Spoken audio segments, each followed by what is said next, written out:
The top 10 stupidest things ever said by Democrat politicians. Mr. Reagan.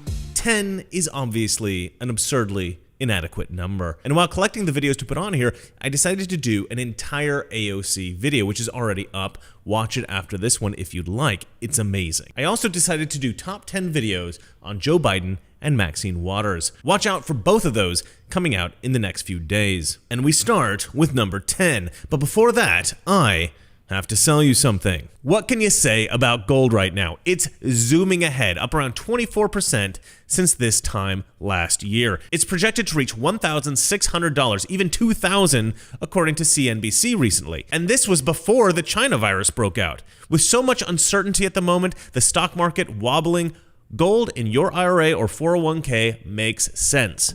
Why? Because it acts like a balance. If stocks fall, gold will be your safety net. You don't buy insurance as your house is burning down. You buy it before it happens. Same with gold. Get it now before the price rockets even further. This is the breakthrough lots of people have been waiting years for, and it's fallen right into your lap. It's quick and easy to sort out. Noble Gold do all the heavy lifting for you. So call them today. No, don't wait. Call them right now. It's 877-646-5347 and get your insurance pinned down. Number 10, Mazie Hirono, Democrats are just too smart. What is the thing that Democrats need to be saying about why the courts matter? One of the things that we Democrats have a really hard time is connecting to people's hearts instead of here. And one of the reasons that it was told to me at one of our retreats was that we Democrats know so much. That is true. And we have to kind of tell everybody how smart we are. Tell everybody how smart we are. Tell everybody how smart we are. Now this is Senator Mazie Hirono. She is very likely the stupidest senator currently in office. She's not the stupidest person in all of Congress, but probably in the Senate. Mazie has had some gems over the years, but the idea that Democrats know so much that they have to tell everybody how smart they are, well, that's just hilarious. Just to be clear, it's true that Democrats tend to have more PhDs, stuff like that. But as has been pointed out recently with Bloomberg's moronic comments, a lot of farmers are a heck of a lot smarter than your typical PhD. I'm sorry, you don't need a PhD to be brilliant. And it's clear to me that a lot of members of this super smart political party are just morons. Mazie Hirono in particular should not be talking about anyone's intelligence. All right, moving on. Number 9, Obama. Some jobs are just not going to come back. When somebody says, like the person you just mentioned, who I'm not going to advertise for, that he's going to bring all these jobs back. Well, how exactly are you going to do that? What are you going to do? There's no answer to it. He just says, well, I'm going to negotiate a better deal. Well, how exactly are you going to negotiate that? What magic wand do you have? And usually the answer is he doesn't have an answer. The days when you just being willing to work hard, and you can now walk into a plant and suddenly there's going to be a job for you for 30 years or 40 years, that's just not going to be there for our kids. What we have to do is to make sure that folks are trained for the jobs that are coming in now, because some of those jobs of the past are just not going to come back. The president has delivered, at least to this point, what he promised. The manufacturing revival, the economic revival he promised in 2016 is well underway. 32,000 jobs added in manufacturing, 30,000 in construction. What magic wand do you have? How exactly are you going to negotiate that? Let's go sector by sector and look at the positive and negative here. A big difference here is in manufacturing, relatively higher paying jobs, where President Trump has done 386,000 more jobs, or that's been done under his presidency, than under President Obama. Just not going to come back. Just not going to come back. Just not going to come back. Wholesale trade a little bit better, and mining and logging also, that was negative under Obama. How exactly are you going to negotiate that? Now, some of that has to do with deregulation and some efforts by the president to spur those industries. And people think he's the smart president. Trump 2020. Number 8, Elizabeth Warren. I'm an Indian because high cheekbones. I have lived in a family that has talked about Native American, talked about tribes since I've been a little girl. I still have a picture on my mantle at home, and it's a picture my mother had before that, a picture of my grandfather. And my Aunt Bee has walked by that picture at least 1,000 times, remarked that her father, my papa, had high cheekbones, like all of the Indians do, because that's how she saw it. And she said, and your mother got those same great cheekbones, and I didn't. The most brilliant thing about this absurd claim by Elizabeth Warren is that it resulted in the greatest nickname ever devised by Donald Trump, Pocahontas. Donald Trump has subsequently apologized for the nickname.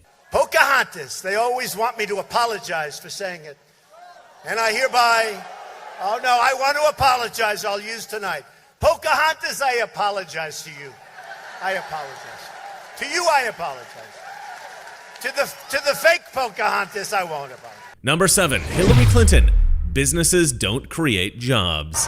Don't let anybody tell you that,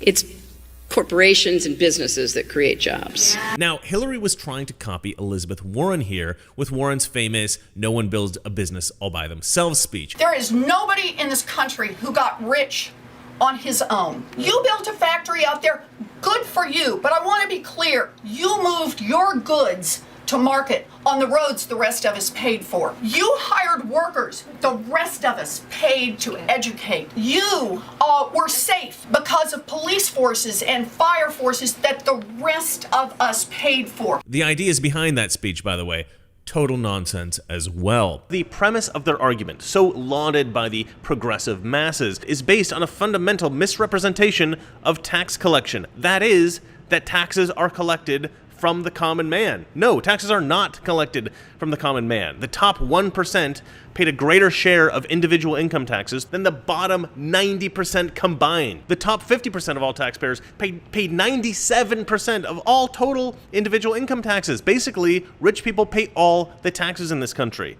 To say that there is no such thing as a self-made man is malarkey. Look, if you want to say that these business owners aren't self-made men because they are benefiting from the resources pooled by the federal government, fine.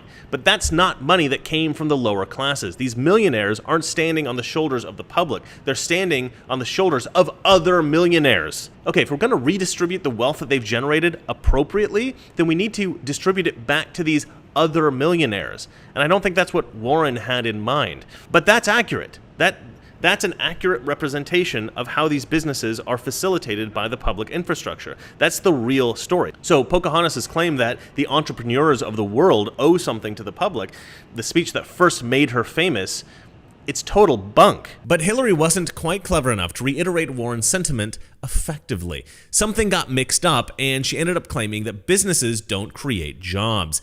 Not only that, but don't let anybody tell you that either. If they start saying it, plug your ears and start screaming, "Reclaiming my time." Reclaiming my time. That's a little tease there for my Maxine Waters top 10, which is going to be hilarious, trust me. Number 6, Nancy Pelosi. We have to pass the bill so you can find out what's in it. We're very, you've heard about the controversies within the bill, the process about the bill, one of the items, but I don't know if you have heard that it is a legislation for the future. It's going to be very, very exciting. But we have to pass the bill so that you can find out what is in it. We have to pass the bill so that you can find out what is in it. We have to pass the bill so that you can find out what is in it. Now, I'm not sure when exactly Nancy Pelosi became intellectually deficient, but I suspect it was sometime during the 3rd trimester of her mother's pregnancy. Number 5, Hillary Clinton, School of the Jihad. Suppose you were meeting today to decide who got the vouchers. First parent who comes says, I want to send my daughter to St. Peter's Roman Catholic School, and you say, great, wonderful school, here's your voucher. Next parent who comes says, I want to send, my child to the Jewish day school. Great, here's your voucher. Next parent who comes says, I want to send my child to the private school that I've always dreamed of sending my child to. Fine, here's your voucher. Next parent who comes says, I want to send my child to the school of the Church of the White Supremacist. You say, wait a minute. You can't send, we're not giving you a voucher for that. And the parent says, well, the way I read Genesis, Cain was marked. Therefore, I believe in white supremacy. And therefore, you gave it to a Catholic parent, you gave it to a Jewish parent, you gave it to a secular private school parent. Under the Constitution, you can't discriminate against me. Suppose the next parent comes and says, I want to send my child to the school of the jihad. Wait a minute, we're not going to send a child with taxpayer dollars to the school of the jihad. Well, you gave it to the Catholics, you gave it to the Jews, you gave it to the private secular people. You're going to tell me I can't? I'm a taxpayer under the Constitution.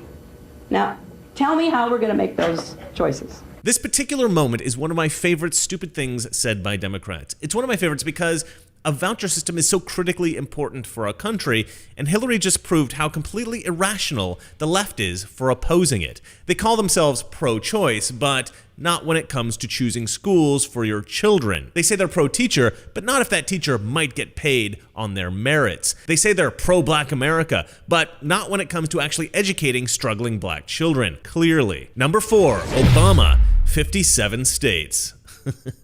It is just wonderful to be back in Oregon, and over the last 15 months we've traveled to every corner of the United States. I've now been in 57 states. I think one left to go. I don't even know what to say about this.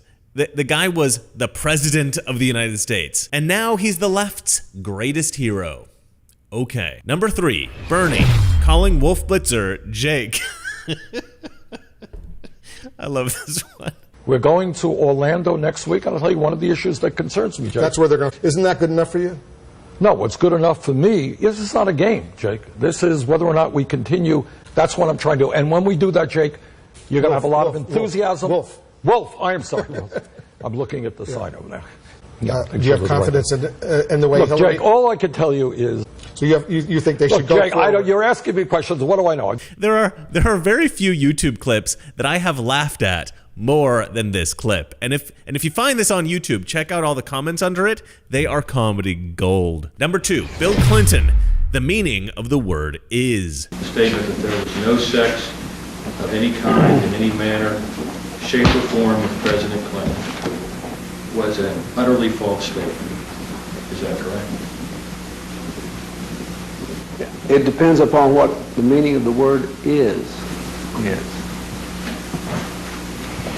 Now, I remember watching this live on the day that it happened back in the 1990s. We didn't use the word cringe so much back then, but that's exactly what this was. Bill had been trying to use the ambiguity of word definitions in order to defend himself from a perjury accusation. He had clearly lied, but he was trying to gaslight everybody on the definition of a variety of words. Well, it depends on what your definition of currently is, or it depends on what your definition of Oval Office is, or it depends on what your definition of penis is. Stuff like that. And then came the most absurd attempt of all. It depends on what your definition of is. He actually pauses for a split second on that one. It depends upon what the meaning of the word is. Yes. And I always imagined that what he was thinking in that moment was, don't laugh, don't laugh. It's hard to believe that there is a stupid thing stupider than Bill Clinton's questioning of the definition of is. But there is. Without further ado, the number 1 stupidest thing ever said by a Democrat. Number 1, Hank Johnson. The island might capsize. This is a island that at its widest level is 12 miles from shore to shore, and at its smallest location it's 7 miles between one shore and the other. Is that correct? I don't have the exact dimensions, but to your point, sir, I think Guam is a small island. Very small island, and about 24 miles, if I recall, long. I don't know how many square miles that is. Do you happen to know? I don't have that figure with me, sir. I can certainly supply it to you if you'd like. Yeah, my fear is that the whole island will become so overly populated that it will tip over and capsize. We don't anticipate that. Okay. Okay, this one never gets old. He thought the island would capsize if too many people were on it. Now, I visualized islands in the same way when I was maybe 3 years old. This, ladies and gentlemen, is a sitting U.S. congressman. Let me just say that finding these clips was incredibly difficult because YouTube appears to be actively hiding videos that cast a negative light on Democrats or Democrat ideas.